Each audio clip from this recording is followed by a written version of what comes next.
The following program is made possible in part by a generous grant from the Educational Foundation of America.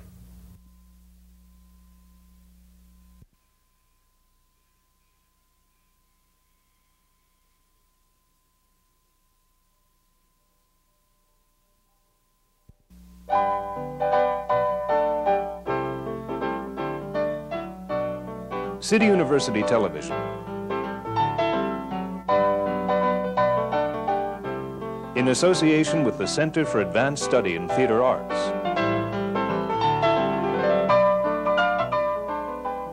And the Harold Clurman Endowment.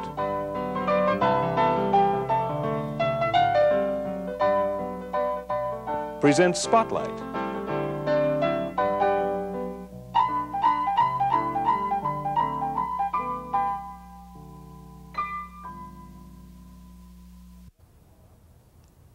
Welcome to Spotlight. I'm Ed Wilson, and my guest is one of America's foremost actresses, Miss Colleen Dewhurst. Colleen, welcome. Thank you. Thank you for coming. Being an actor or an actress is a precarious profession. At what point did you decide to make this commitment? To become precarious. To become precarious. Well, I always felt rather badly that I was not, because I'd hear actors talking about how from, you know, the time they were little, that in the garage or the barn they did their... I've had a number of people sitting right where you are who said that. I've never had any interest in anything. Really? No, and it was terrorizing for me, you know, through school to get up and have to speak or anything. Really? I hated in front of the class? Yes, I hated to. I still hate to speak without the mask, but I was in college, and I had decided before I went into college, my mother asked me what I thought my interests were, and I said I wanted to be an aviatrix. And she went kind of, oh, I see. Is this like Amelia Earhart? Or yes, something? It was very big. I was watching all those women. And she said, well, why don't we go to college for 2 years and then see what you feel? And then we'll try to find out how one becomes an aviatrix back in those days. So I said, okay, so off I went to college, and I think it was during either my first year. Now, I read, in terms of college, I read that you went to Downer College. Milwaukee Downer. For young ladies. For young ladies. I mean, that was part of the title. Uh-huh. Milwaukee Downer for young ladies. So that's an all-girls school. Yes. During wartime. I'll tell you, that was a hate. If there was one place I didn't want to go, it was to an all-girls school. But somewhere during that, I remember my first year, I did like to write, and they would have you write skits for the freshman, sophomore, junior, senior. And then they could compete in chapel for the faculty. And so I wrote the one for the freshman year. And I said that it obviously was just awful. I mean, it was something about, you know, the 12 months of the year, and each girl played a different month, and just about what you'd expect. And I was directing it, and at one point it became obvious that 11 of the months loathed April or something, right? That she was off. So finally they said, you do April. So I did April, and I rather enjoyed doing April. I was normally like the class clown in a way. That was kind of your role? My thing, yes. Kind of forward, onward, everybody, ho, ho, ho, right? And then the following, anyway, at some point I said to my mother that I wished to be an actress, and I think that was as astounding, possibly more so than me wanting to be an aviatrix, seeing as I had never evinced any interest in anything. So she said she had to see me do something. And your mother was obviously a strong figure in your past. Very strong. She and I were alone at that time. She'd left my dad when I was 13. And she said, I never forgot that, she said, there's one thing I don't mind bad in the arts, and I don't mind extraordinary, but mediocre is very dangerous because people don't recognize that it's mediocre. Meant nothing to me when she said it. Yes. But, so I went and pleaded with a friend of mine in the drama class they were doing things to let me play in a skit that she had written, which was about the mother who comes and pleads for the rabies shot for her child. And Sue, I still know Sue, Sue said, well, I mean, you're not part of the drama class. You've never wanted. I said, I know, but please, you have to let me do this because my mother won't let me. And she was like, okay. And seeing as it was an all-girls school, of course, the doctor was played by a girl dressed as a man. And so I came in and I said I couldn't rehearse. And she went, you can't rehearse? I said, no. I said, I feel silly coming on, throwing myself to the ground, doing all that.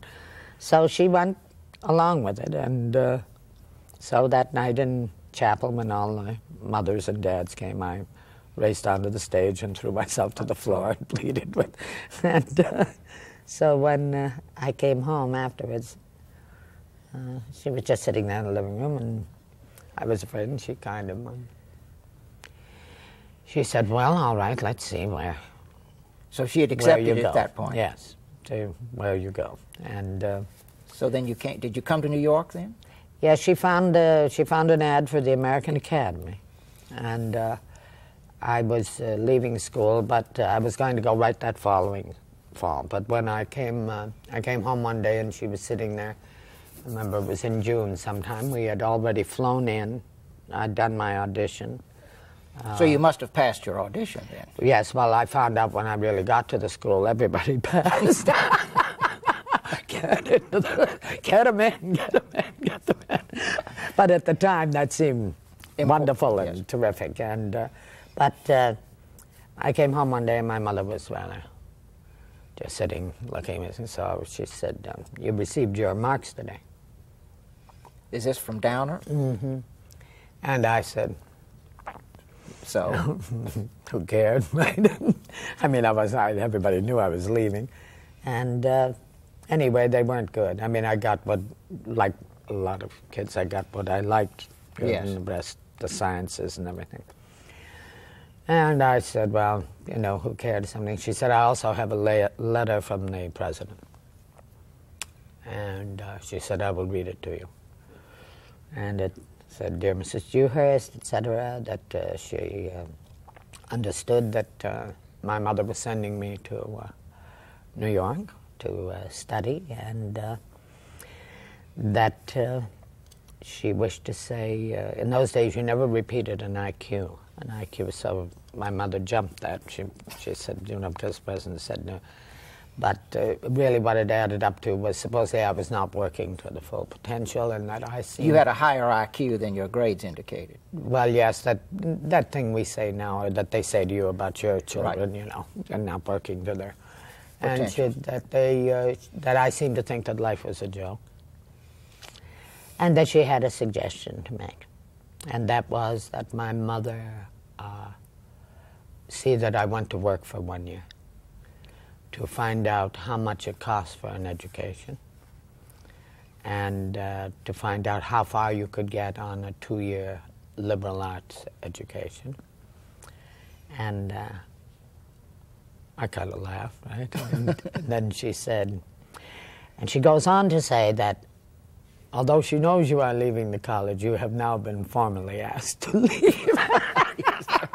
I said, what?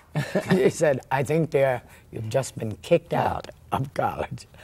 And she said, so? I said, well, funny old Lucia Briggs. And she said, well, funny old Lucia Briggs or not, that's what we're going to do. Work for a year? I went up one wall and down the other, just screaming. Did you end up having to do that? Yes, I went to... Where did you go? Well, I was furious because, well, first I went to work at a store downtown, you know, one of those sports stores selling things and so on. And I was there about a week, and when I came home on that Friday of my first week, my mother was sitting in that same waiting for me. And she said, so how's it been going? And I said, okay. And she said, did you sell anything today? A couple of sweaters and so on. She went, well, I was so proud of you that I came down at lunchtime to take you to lunch. And they told me that you hadn't been there for 3 days. And I went, oh. She said, where are you going? I said, well, I don't know, but I said, on Wednesday going down, I said, I just couldn't get off the bus, Mom. I couldn't get off. I couldn't stand it. So I just kept riding, and then I got off at the library.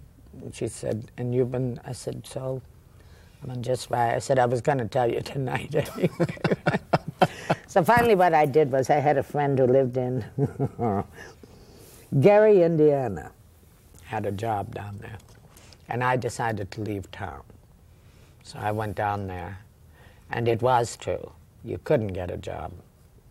I mean, there was no way. Yes. And I'd always refused to take typing for fear, God forbid, I should get trapped into typing somewhere. Yeah. So I finally got a job as running an elevator in, I remember the model building, 6 stories, and I remember my mother coming down, and I thought, this'll do it.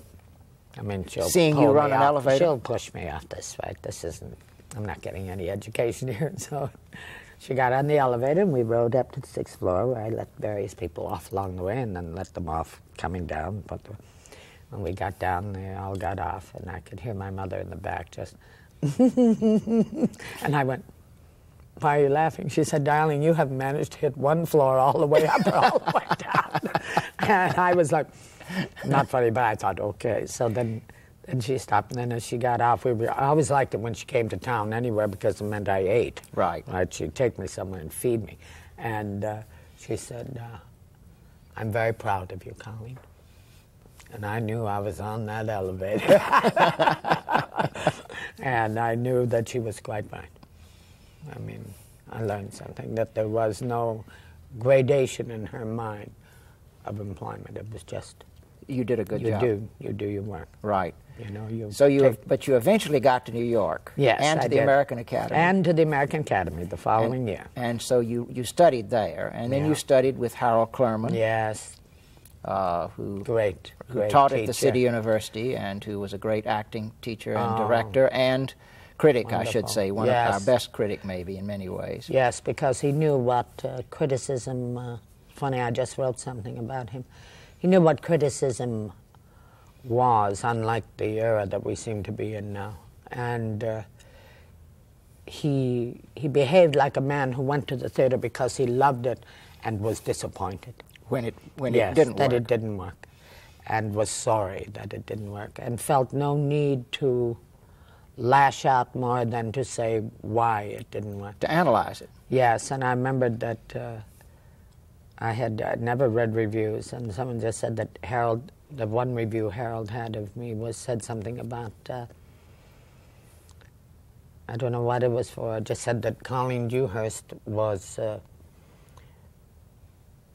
probably right at this moment not ready for this part, and that he thought probably in 5 or 10 years I could be quite wonderful in it. Now, you're being hit.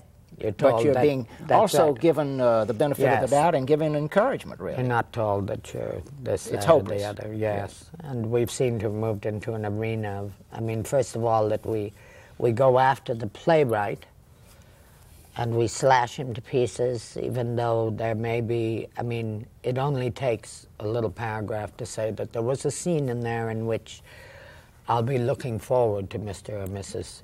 so-and-so's next play. The same thing as saying that you would be 5 years from now. Or if they really didn't, then just to forget it, just to say that the whole play was disaster. And the same with the actors. When I see the actors get personally hit, yes, you know, you find it... And it's not constructive.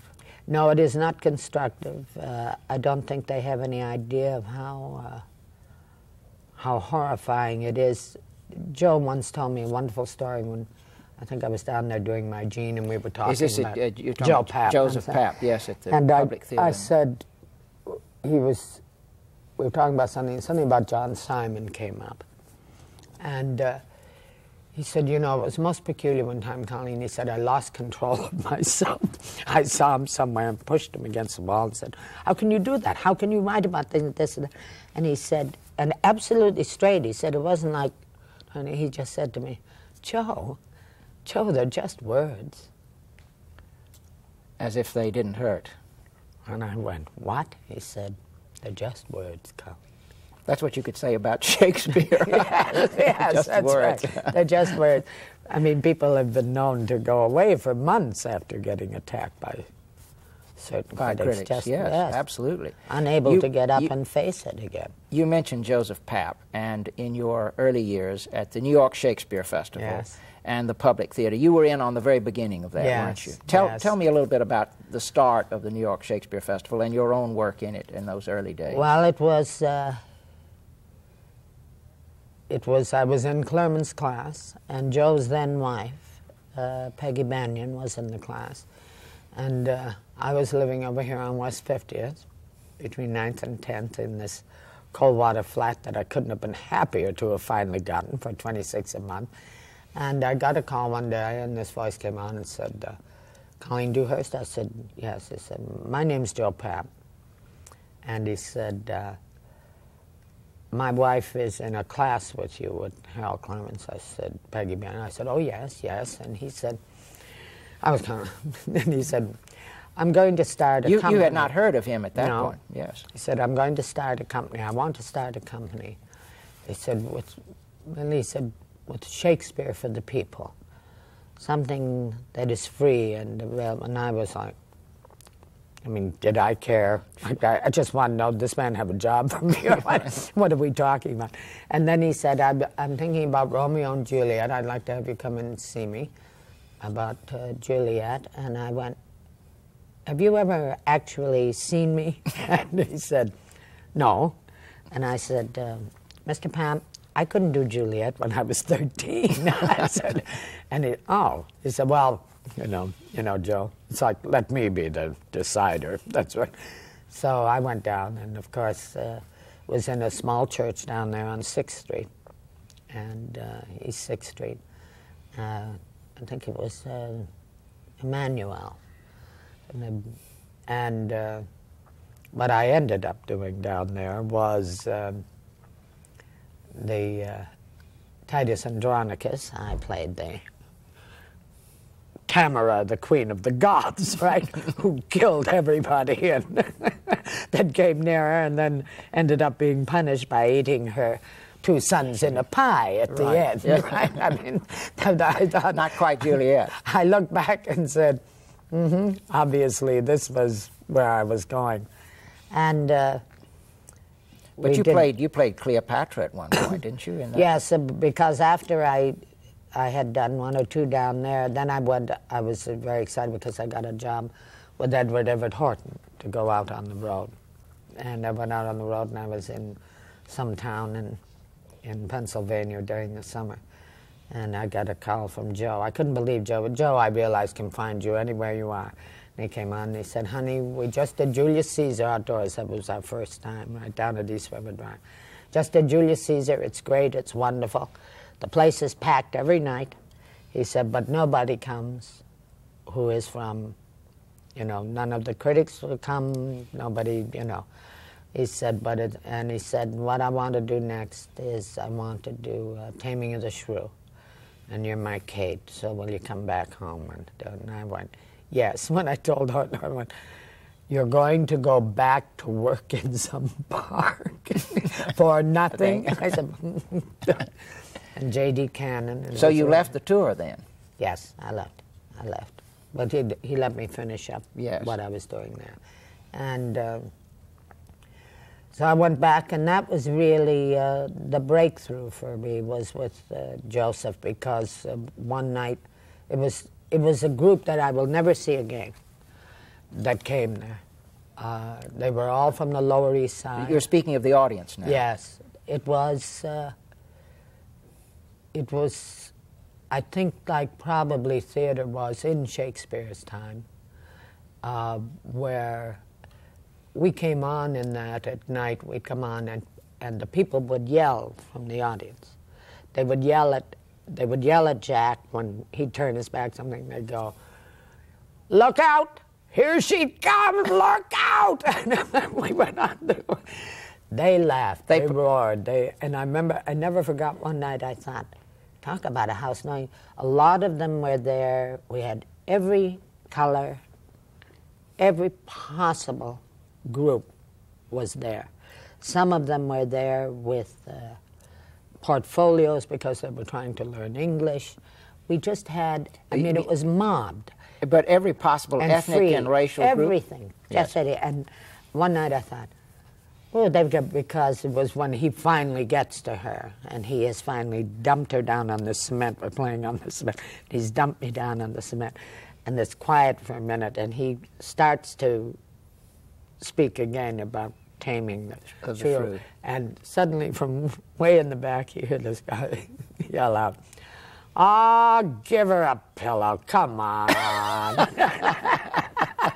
And the audience roared and applauded, and J.D. turned for a minute, looked at me, and I looked at him, and I thought, this house knows what they're looking at. Sure, they absolutely. Know. They were absolutely into it, weren't they? And one of my favorite nights was I'm standing out there one night, and I'm doing the last speech, and I think, oh, well, am I ever good at tonight? I mean, they're roaring. They're getting all the double entendre about bowing to your master and everything. And I'm standing there, and they are screaming. And finally, out of the corner of my eye, I look down.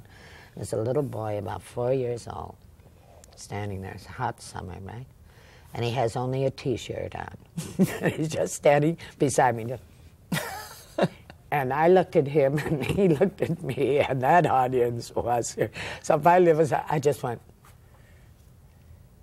and he took my hand, and he and I walked back and forth with me. Oh, really? Giving this whole speech with this little boy, and I loved it that I'm speaking about the male figure and what you should do and everything. Here he is with this little walking back, and right at the very end, his mother kind of grows up and grabs him back.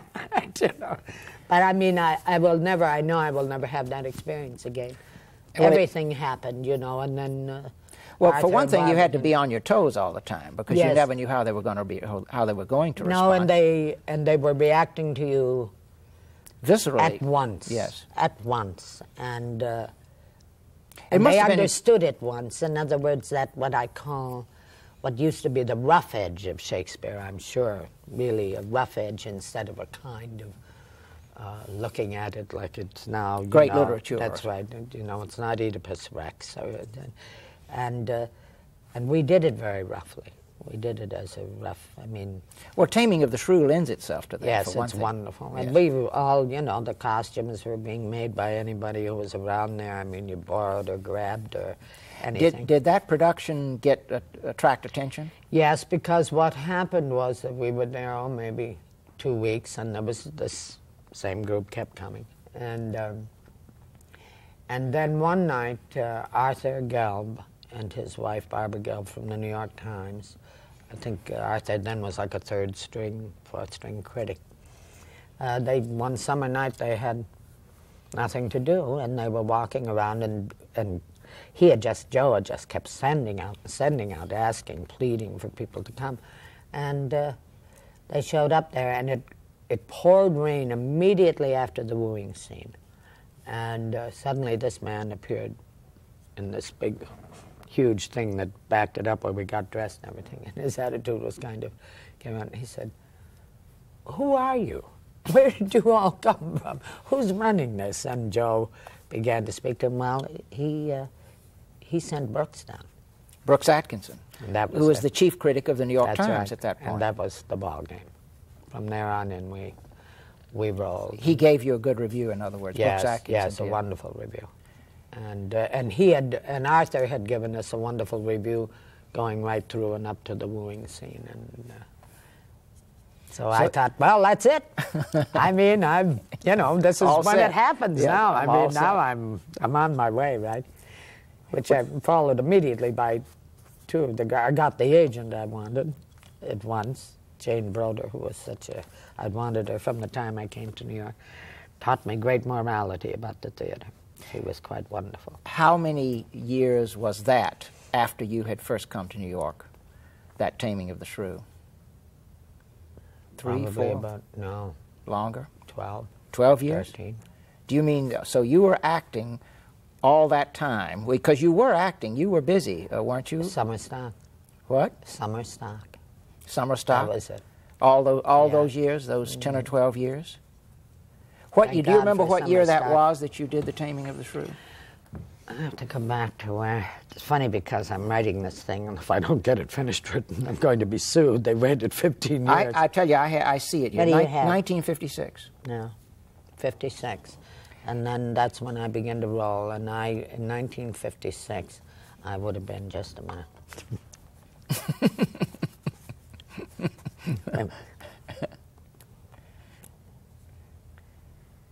56? 1956. I would have been 32. 32. So you had been in New York for Like 12 12 years before that time. I do have one interesting note. I'll just ask you about this. In 1956, too, you had small parts in Tamburlaine the Great. Is that the version that Tyrone Guthrie directed? Yes. Because I saw that. It was quite a spectacle. Oh, it was incredible. But He was incredible. I have a note that you played both a Memphis virgin and a Turkish concubine. Mm-hmm. This was my great break. You understand? I mean, everything was breaking then, and I went to. They sent Bob Whitehead. I'd met Bob Whitehead in Clurman. Colleen, then. I've got to cut you off. You're going to cut me off. Well, you wouldn't cut me off. We're going to talk more. We're going to talk another time on another program. And another time on another program? Absolutely, I promise you. I just want you to know that as the concubine, I did have lines. Oh. And also, as the concubine was the thing in which I was heavily veiled. No one knew I was in the show. As the Memphis virgin, were you veiled? No. All right. On that note, we have to leave. This has been Spotlight. My guest has been Colleen Dewhurst. Thank you for being with us.